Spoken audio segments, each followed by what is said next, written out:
Well, good morning, folks, and welcome to the Sustainability Spotlight here at the POPAI Expo. For those of you who don't know me, my name's Phil Day, Managing Director here at POPAI. I'm going to pretty swiftly hand over to our presenters today, Martin Kingdon and Steve Lister. What I would say is we've got quite a lot to fit in here, so if there are any Q&A, please do pop it into the panel that you can see there. We may not get time to answer it today, but we will come back to you on a one-to-one basis. So with that, I'm going to ask Martin to share his screen and join the session. Hi Phil, hello everyone. Hopefully you can hear and see me. Yeah, that's great, Martin. We'll hand over to you. Okay, well, downhill from here. Okay, so what I'm going to do is I'm going to give you a brief update on the activities that we have been involved in over the last 18 months, talk about current positioning, look at a few bits of feedback, key feedback, and then look towards the future and highlight some of the services that we are dealing with. What I would really like to be able to do is I'd like to be able to move my presentation forward. Fantastic. So I'm going to cover POPAI's position on sustainability overall, the services that we have been offering, and then we're going to talk about some of the research that we are both doing now and plan on doing in the future, which hopefully will be of interest. All of this is based on 18 months of talking to people in the industry since we got re-engaged with sustainability. And the past was us being very interested in sustainability from 2010 onwards.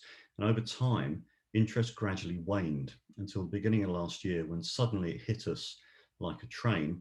And today it's the #1 conversation we have with basically everybody. As far as today is concerned, the first thing we need to do is understand that sustainability, as you're probably all aware, is incredibly complex. One of the things that we've been trying to do is to sort out facts from the noise. But the key thing around that is actually context, and context is king. So there is so much information flying around, and individual context within it is absolutely critical. And that's what we've been finding. So what we are trying to do as POPAI is we're trying to be a voice of common sense. We're not going to say to you that we are world experts in sustainability. We know people who are. And we have learned a huge amount through conversation and familiarity. But we're trying to put a common sense view through all of the initiatives and through all the work that's currently going on at the moment.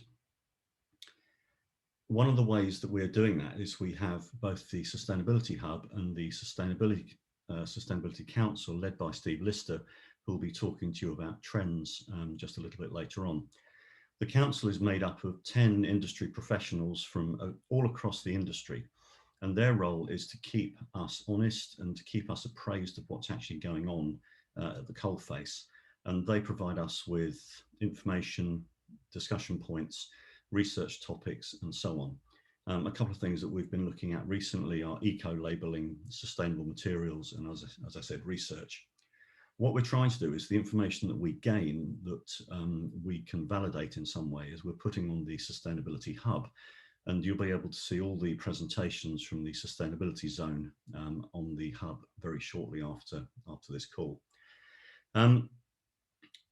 Given we are talking about the present, I wanted to talk about the main things being raised to us, to me, to my colleagues, from the client side, from the retailers and the brands.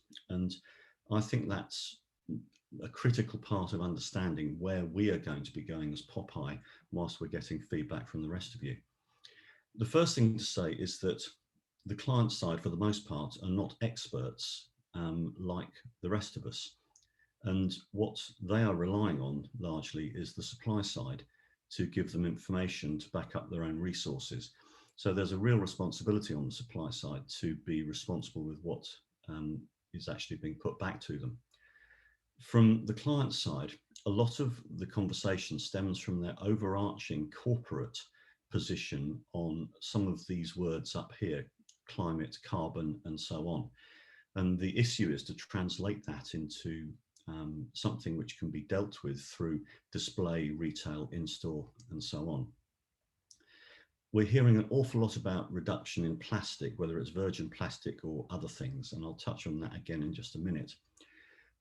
There's obviously a big push for materials used in displays to be made out of recycled materials already. And I know that some of the presentations in the sustainability zone have touched upon this.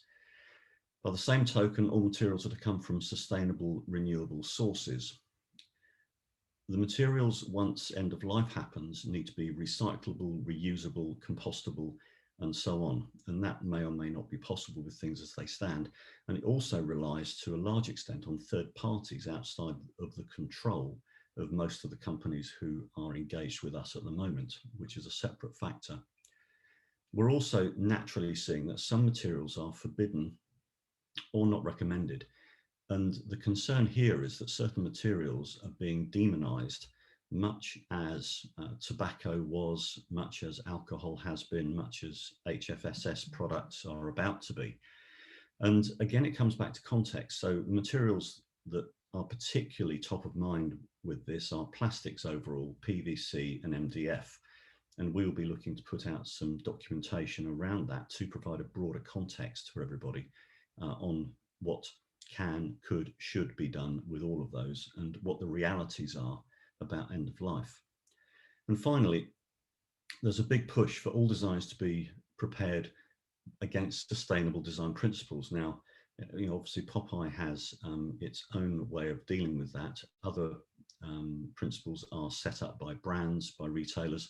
The point is that it's going to come and it needs to be done. And it's something which just won't go away.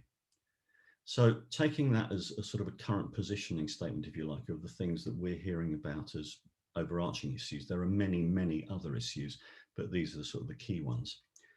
Looking to the future, so what are we actually looking to do about it? The first of all is we have to get additional resource in. Sustainability is a monster, and we are being contacted so often, so much, in such detail by all sorts of different people. We have to get more resource. We already have got one additional resource in the team, started a couple of weeks ago, and that may well increase further just to allow us to support you better. We need to be able to give improved information back out, first of all through the hub, but also including a training offer, which we are putting together just at the moment. Again, it's a sense of balance that we want to be putting forward so everyone can understand what the actual options are related to what they're doing. The next point is to actually give a platform such as the sustainability zone to get information from suppliers, but also the client side out to the world so people can actually understand what the realities really are. And one thing I can announce today is that there will be a sustainability summit on February the 10th next year, when God and Boris willing, we'll all be able to meet together without wearing strange accoutrements to go with that. February the 10th next year. We will also be running some events in the latter stages of this year on a smaller scale, but on specific items.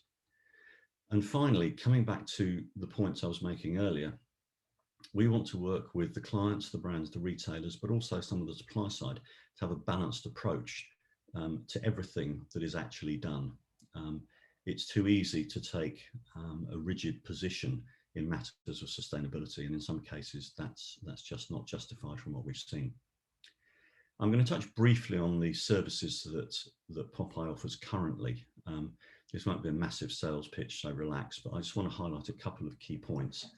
The first one is the Sustainability Standard for suppliers. This is an independently verified standard, and the areas that we look at are 7 areas which relate specifically, to the most part, for our industry. It's all completed online. We currently have 22 companies going through that at various stages, and I think it's something which an awful lot more companies should be looking to do.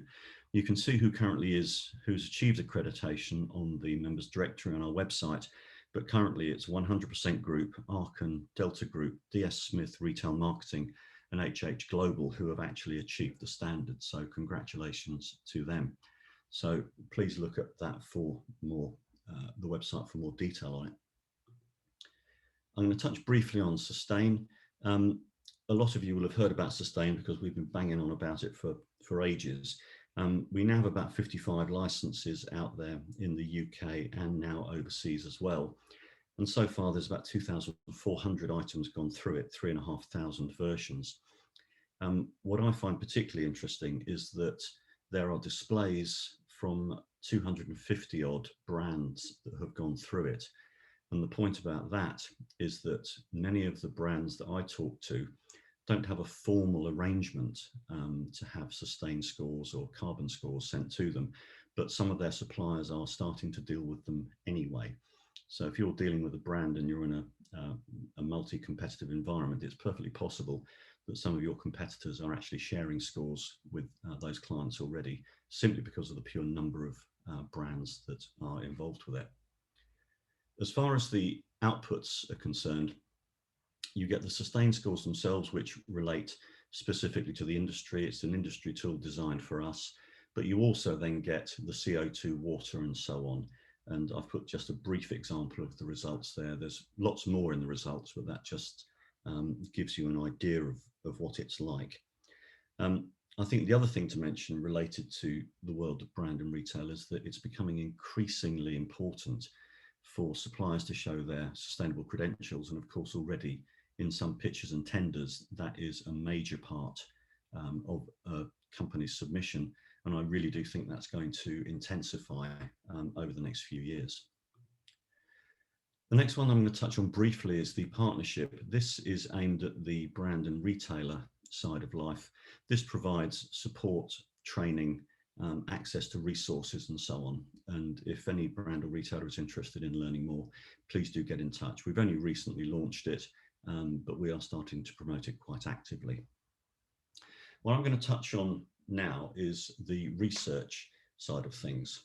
The first thing to say is that we are actively looking at further research to carry out. And that's coming partly out of the Sustainability Council, as I said, but also partly from some of our own thinking based on conversations with both suppliers and clients. The recycling research project is in the UK currently. It's in grocery and pharmacy, and I'm extremely grateful to Antalis, HH Global and Linny for their valued sponsorship, which has allowed us to actually carry out this piece of work. It's taking slightly longer actually than we thought it might. Access to retailers, a number of people have been tied up with some other global issue getting in the way of our research, which has been very annoying, but we're working through that.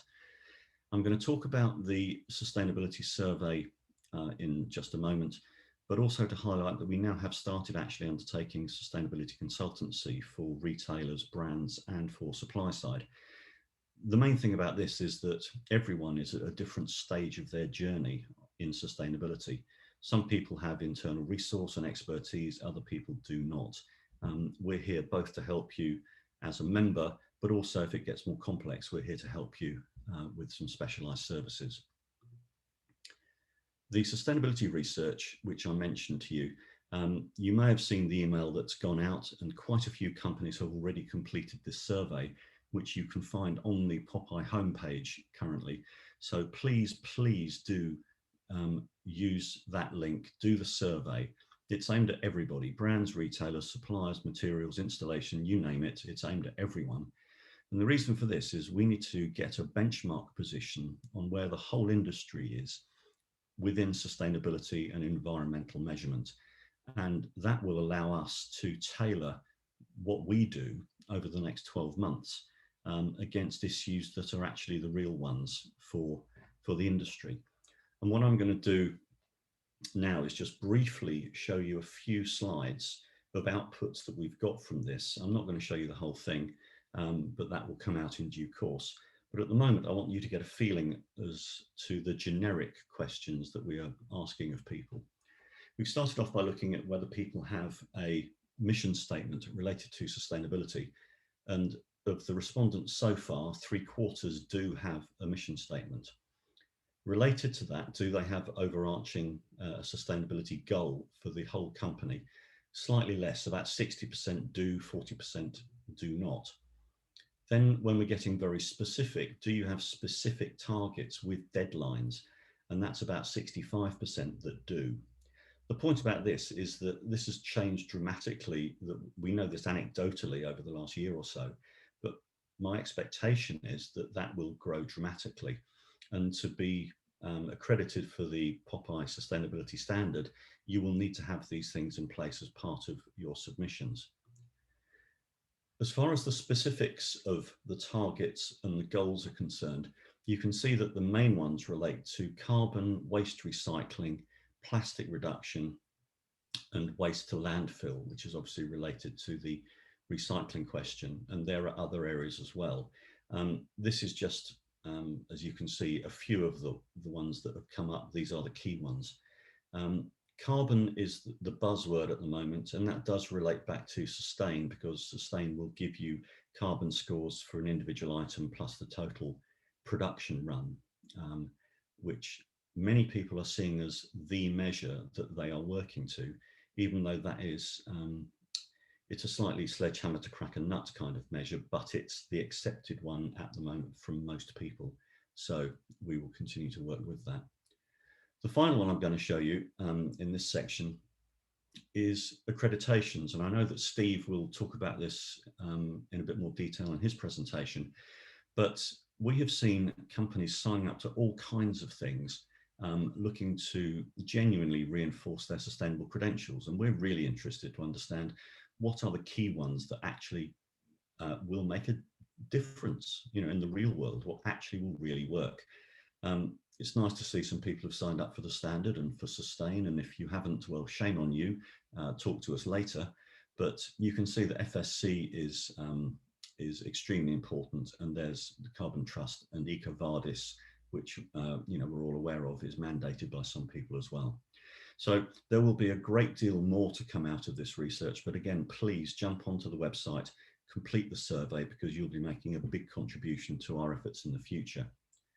So to close my section, I'm just going to run through a couple of questions which have been, salient in conversations with companies I'm talking to. First of all, how important is sustainability to your business? Is it really important or is it not? That's your decision. What are your clients looking for now and in the future, and how are you going to actually satisfy their needs? What accreditations are relevant and practical? Because not everyone has the resources to go through the very detailed ISO qualifications and so on and so forth. Do you actually understand the language of sustainability? Now, POPAI will be putting out glossaries over the next few months, both related to the recycling research, but also as a generic sustainability glossary. So look out for that. Do you know what makes a sustainable display or environment in the context of your company and the people that you're actually working with? Because as I've said, that may cover a wide range of questions. And finally, from my side, what's your next step in sustainability? What are you actually going to do tangibly to improve, increase, and really deliver on the sustainability promises that you need and your clients are expecting? As Phil said, I'm sorry, I don't have time at the moment for answering questions, but I'd be delighted to do that afterwards. Please either do the Q&A or email. And at this stage, I'll be handing over to Steve for his presentation on trends in the industry. Thank you very much for your time. Yes, thanks, Martin. So, Steve, you have the ability to take control of the screen. So at this stage, I'd like to ask you to do that. Unmute yourself and take control of the deck for us. Fantastic. Looking good there, Steve. Excellent. Great. Okay, can you hear me, Phil? Yep, I'm going to hand over to you now, Steve. Great. Hello, everybody. Great. Thanks for attending this afternoon. Look, I'm going to take, as you well know, guys, a lot of you know me here, and you know this is a subject that is very close to my heart. I'm very, very passionate. Look, I think I've got about 20 minutes and I've got about 40 slides. So my math tells me I've got about 30 seconds per slide. So I'm going to get on with this, but I'm going to take you on a bit of a journey really about where we are at the moment, why making sustainable decisions is so difficult. And I'm going to show you some great examples of some of the things that we've been seeing about people doing some test and learn and really looking at, how to deliver it. Hey, we've been on a hugely impactful journey in retail over the last 12, 18 months. We've all been part of it. We're all in the industry. We've all seen some, really big major companies, being affected, and we have seen sort of like some that have been affected that, we're not that surprised. One thing, I'm going to make a big statement here, is, boring retail is dead. Companies that aren't going to keep up with consumers, are going to fall by the wayside. I saw this really nice little note that was on the internet of someone who had posted this handwritten note onto the outside of a Topshop's window about them being heartbroken about the shop, going down, and going out of business. But unfortunately, if shops aren't keeping up, if they're not keeping up with consumers' sort of like, needs and requirements, and obviously the need for sustainable retail, one thing that I'll have to say is, boring retail is dead, but sustainable retail is flourishing. So we're going to see some of these brands that we've seen in the past not reopen. We're already seeing on big streets like Oxford Street and Regent Street, some of these big global brands, shuttering up for good and not reopening. So it is a shame, but you know what? As we all know, retail isn't dead; it is evolving, and what we are seeing is that growth in sustainable retail. So one thing I wanted to touch on really here is, what are consumers, demanding from brands and retailers? And I saw this fantastic latest report from Deloitte that came out this week, and it was actually pre-COVID against post-COVID, and they've just posted this information around what people are really interested in around sustainability. And it's quite interesting when you start to see waste reduction is up there at 44%, producing sustainable packaging, and adopting circular practices is right up there too now. Obviously, we know people are going to be focusing on things like reducing carbon footprint and obviously committing to ethical working practices. But quite interesting to see those top four for me. They have changed, but really consumers are very, very well educated now. And when you start to see these, these figures coming out, they're now saying that 50% of consumers now willing to pay more for environmental and ethical brands. They are willing to pay for it, and that's where we as an industry have got to start to be going back with confidence back to those brands and retailers when we're producing these displays, activations and all of the marketing campaigns, and start to be confident about our practices, our waste reductions, our sustainable materials, and and the way the industry is really supporting those global brands and retailers. But this was a big one that came from it. 45% of Gen Z, I'm not too sure I really like the word, but you know what? Deloitte has used it, have stopped purchasing certain brands because of ethical or sustainable concerns. That's a big number. If we're producing, displays that are seen, let's say, to be, not very environmentally friendly or not very sustainable, and the products that are on them have the same credentials as well, blimey, if you're going to lose nearly 50% of your consumers, because they are well educated, things have got to change, and we've got to make some big changes. However, making those sustainable decisions for you, the industry, has never been more difficult, especially for global brands and retailers. And I'm going to show you why. So why is this? Well, there's three key areas. You've got governments. Okay, we're just going to look at the moment just UK and Ireland, but legislation is constantly changing and is confusing. We've got plastic tax coming in next year, that anything that's got plastic that hasn't got recycled content in is going to have a levy put against it. RAP is coming up with different ideas. But you've then got retailers who sit in the middle that are setting their own sustainable initiatives, targets and goals. Absolutely fantastic, brilliant. But us, supplying those different brands and retailers, that can also be confusing as well. Someone might be looking at carbon, someone might be focusing on not moving away from plastics. Maybe, they might be looking at reduction schemes in different areas. But us as consumers, because we're all consumers here, what we want to do is just do the right thing. Most people do want to reduce, they do want to recycle, and they do want to reuse some of the products as well.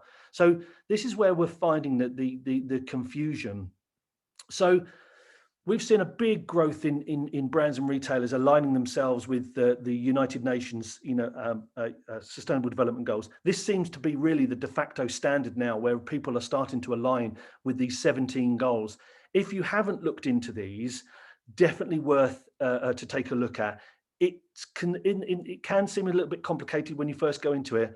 Read up about them, educate yourself about them, because this is when you can have really educated conversations and align your business and align yourselves with global brands and retailers when it comes to their sustainable development goals. But we're also seeing people like the Sustainable Markets Initiative, launched the Terra Carta. Prince Charles has been very vocal about this, and there's some huge names and brands, supporting the Terra Carta, moving forward. So it's about market initiatives. It's about big business, and about big business, how it supports sustainable initiatives and goals. But I thought this was a really interesting statement from Sir David Attenborough. He said that saving our planet is now a communications challenge. And, I've got to be honest with him, I agree with him. It's now we've got to start to work out how we communicate it to different areas. But how do we communicate it? Because if I just throw this at you, Eco-Label Index says there's 456 eco-labels globally now across 25 industry sectors in 199 countries. So, which one of these are the most powerful? Which ones should you be using? Which ones will those consumers connect with? Which ones do the brands want to use? And then ultimately, which ones are going to be seen by the retailers to be flowing through and taking that message through to consumers? But again, there are conflicting demands. You've got brands wanting impactful, effective, and engaging store experiences. We know that. But hey, I'm sorry if there's any retailers on this today, but sometimes, they want clean stores, but they have restrictive design criteria. I saw a design criteria for a store the other day. It was 72 pages long.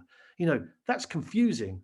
Header panels need to be this big, FSDUs need to be this wide. But as consumers, we all just want brands and retailers to deliver to our needs. We want it to be impactful, engaging in store, and we want to be able to connect with it. I won't use the experiential word, but hey, I've just used it.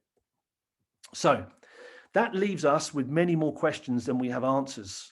Questions like, what sustainable materials should we use? How do we design the most sustainable in-store activations?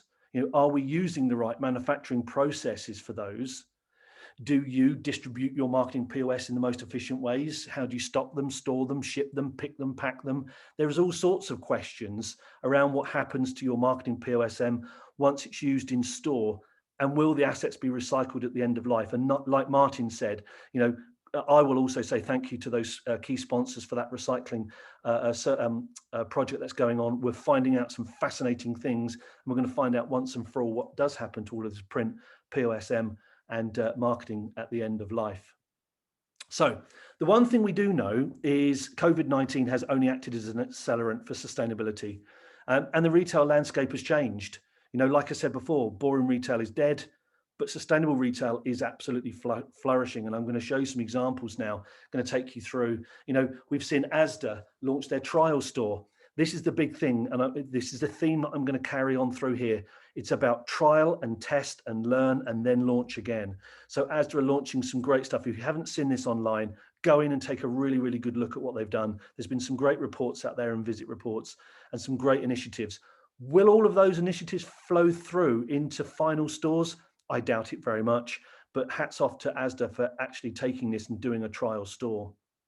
We're seeing supermarkets on the continent moving away from plastics at all. Now, you might look at this and go, hold on a sec, Steve, all those packets are in plastic.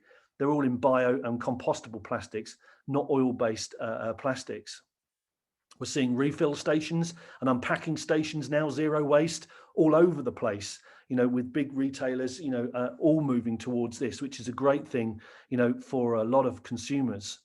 We're now seeing brands and retailers like Selfridges now really putting recyclability and how they use their waste at front and center in all of their store windows. So again, making it a competitive advantage. And we're now even seeing people using waste and waste materials in their store displays, using it as a design feature. bales of cardboard and bales of waste being now used in there to connect it with consumers. We're seeing some really stores now pushing forward. We've all known Lush is sustainable for many, many, many years, but their stores are evolving. They're starting to look more natural with different woods and different materials.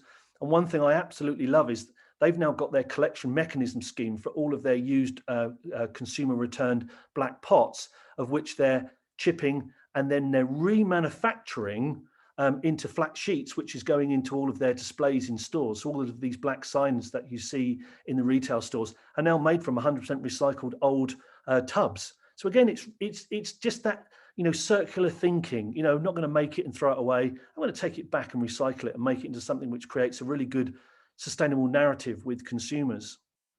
Now, you might have all seen the Box Park piece that Primark did, but I want to just highlight something about this. If you haven't seen it, Primark started to take a look in Box Park just as a trial area. What materials do we use? How do we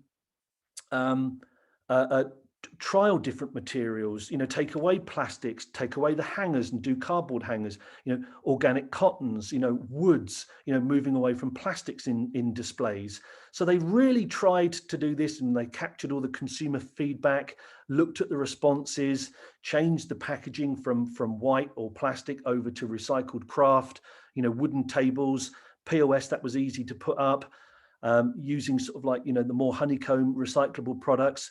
But the great thing with this is they took this and learnt from it, and now they're introducing these into the main retail estate as smaller pop-ups and smaller areas. So again, they've launched, tested, and then they've gone back and then they've taken the best things from it and relaunched it inside.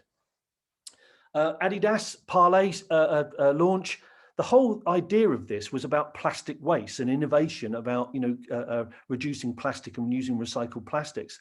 So they made all of their displays out of wood. Now, guys, I posted this on LinkedIn, and blimey, did this cause a lot of discussion. I had plastics people on one side saying, well, this is just stupid because the trainers are made from plastic. And then I had the sustainable people from the other side saying, well, the whole thing was about plastic waste is a problem. So why would you make the store displays out of plastic? You could have made them out of recycled plastic. But again, it's about these global brands making a statement and thinking about what they're doing when it comes to in-store design. A great example is Nike's move to zero. They're now and have launched a new circularity workbook, which has got 10 key models of how you create things to last longer. If you haven't gone online and found this, go and find it and download it. It's a brilliant model for being able to looking at how you make material choices, and you go around this whole thing about, refurbishment and durability and disassembly. Great piece for you to look at and to learn from. But they're now bringing that into their stores. They're looking at their displays. They're looking at their materials. They're telling you, very overtly about, they're moving waste production from their units, from their displays and from their materials. And I love this final piece, which was about, Nike actually putting it front and center. Nike using the grind from their scrap footwear and manufacturing processes, and now in their displays, again, connecting it with consumers, connecting it with the products, and taking the consumers on that journey with them. And consumers want to be part of that. They want to be part of that journey, to feel that they're doing some good as well, and what they're buying does have an impact. So that's pretty much the end of my 20 minutes, but I wanted to take a look at the big takeaways, because people always say, well, okay, Steve, what are the big takeaways from what you've just presented? So for me, it's about proactively increasing your conversations regarding sustainability with just your internal teams and your clients. Understand their sustainable challenges and goals. Don't create new ones, just align with them and get them to achieve that with you, so you can deliver on those. But continuously challenge and educate yourself on new sustainable materials. And the big thing people are talking about at the moment is balancing cost versus sustainable benefits. The more we order these, alternative sustainable materials, the costs will come down.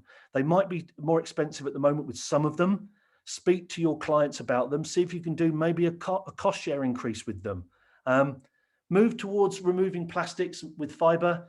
put recycled content in there or other more sustainable materials where you can. But like I said here is test and learn, create iconic pop-ups, new displays in store, test and learn first, and then roll out into a wider retail estate, because that's when you're going to have the biggest impact. But don't try and launch in 100 or 500 stores straight away. Take the retailer or the brand on that journey with you and show them that you understand it, you can deliver it in store first, and then you can roll it out on a bigger scale. So that's it. That's my piece delivered. I hope you enjoyed that piece. I'm going to stop sharing my screen now and hand back to Phil. I'm also going to. I think it's not letting me undo my my video, Phil. So apologies for that.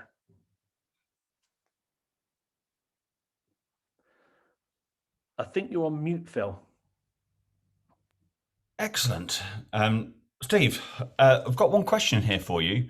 If you wouldn't mind giving us your insight on this, and Martin, feel free to chip in.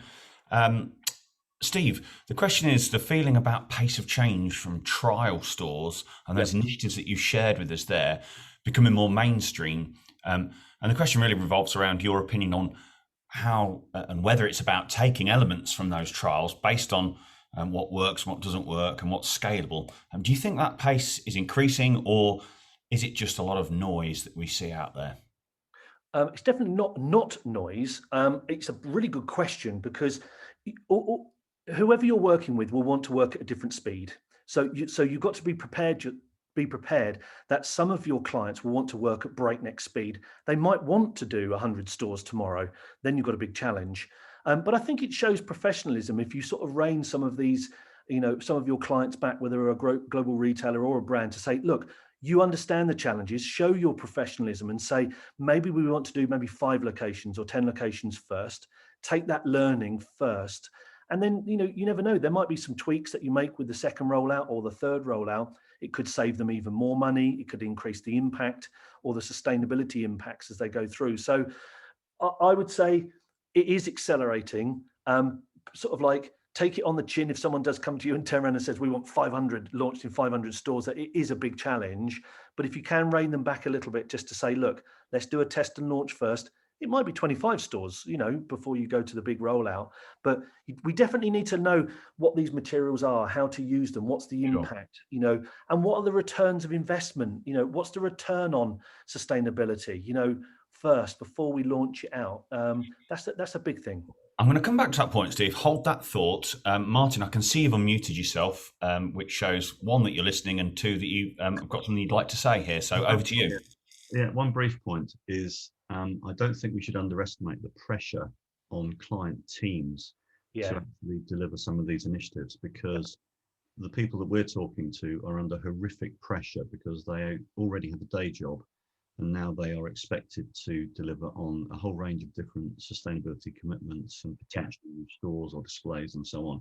And that, again, is a fantastic opportunity for all our members and supply side, as long as they're actually geared up to do it. Do you know what, Martin? That's a fantastic point. I'm just going to give you an example. I mean, the other day we were talking to clients about moving away from self-adhesive PVC on windows, because the client didn't realize that the self-adhesive on the window was PVC. They thought it was just I don't know what they even thought it was, some sort of sticky back plastic. So when you look at that, you think, oh my goodness, what am I going to do? Do you know what? There are some incredible suppliers, and look, I'm not paid to say, who is good or bad, but when you start looking at people like Pyramid Display or Antalis, they've got fantastic, ranges of materials that are non-PVC. Educate yourself and get out there, speak to those suppliers and look at see if you can get prices on price parity, because that's going to be a big issue moving forward. But like Martin said, the pressure is there, but make sure that you surround yourself by experts. And what I mean by that is your teams, your suppliers teams, your design teams, surround yourself with the experts, and they're the ones that will help you guide you through it. I'd just like to add to that, Steve, for those people that are still with us, you mentioned some suppliers there. We do, of course, have those guys with us today. Neshan, Pyramid, KP Films, they're all in the expo with some really innovative products that are there to help. So please do go and visit them. Yeah. Steve, if I can just touch on one point, we've gone a little bit over time, but by the ticker count, people are still with us. So either we're running in the background or we're still quite interesting for people. But you said there the bit about return on investment. Now, I'm not entirely sure what you mean by that. Is it in the traditional sense, or do you think we're starting to see a different metric when it comes to looking at the value, in inverted commas, of more sustainable alternatives? It's a good point and a good question, and the answer is we used to talk about ROI, return on investment, and then people started to ask questions about ROI being return on innovation, and now we're starting to see ROS, where people are saying, what's the return on sustainability? And let me just clarify what I mean by that is, in the past, look, I'm a sustainable realist, everybody. I know that you just can't double or treble the price of something and just expect the client to just suck it up and pay for it. I absolutely get that, So in the past, it was dead easy. We used to have cost versus quality or cost versus functionality. It was dead easy. You had just a dilemma, two things, pull on one lever, lower the quality, lower the price. But now we've got a trilemma, and I heard it somewhere, and I don't know whether I've made the word up. If I have, Sounds good to me. I don't know if I can copyright it, but anyway, I'm sure I didn't. But the trilemma is adding cost versus quality versus sustainability. And that's where you'll have to pull on all three levers to try and make this a return on sustainability. So to give an example, if you buy a new material that's 5% more expensive or 10% or 20% more expensive, the whole job doesn't go up by 20%. We all know that. A job's broken up into cost, production, delivery costs, margin, maybe go back to the brand or the retailer and say, look, my material's gone up by 5 or 10% for me to transition to this. Why don't we go halves on the increase, and explain to them why a product might go up, and, even have an open book, even go back to them and say to them, look, this is the material cost differentiation. Look, just be open and communicative with your brands, but definitely the new ROI is ROS. Steve, if you were sharing a deck at the minute, I feel certain that it would involve a Venn diagram there. Thankfully, you're not, and I'm going to finish on that and wind up today's session. Just for the people that are still left with us, this is recorded. It'll be in the on-demand channel at the POPAI Expo, as well as Martin alluded to at the top of the session, hitting the POPAI Sustainability Hub, so you can share it with your colleagues that weren't able to join us today, clients, suppliers, etc., etc. So thanks for joining us today. And the final call to action, please do go and visit the Sustainability Hall Expo exhibitors. Thanks for coming, and goodbye.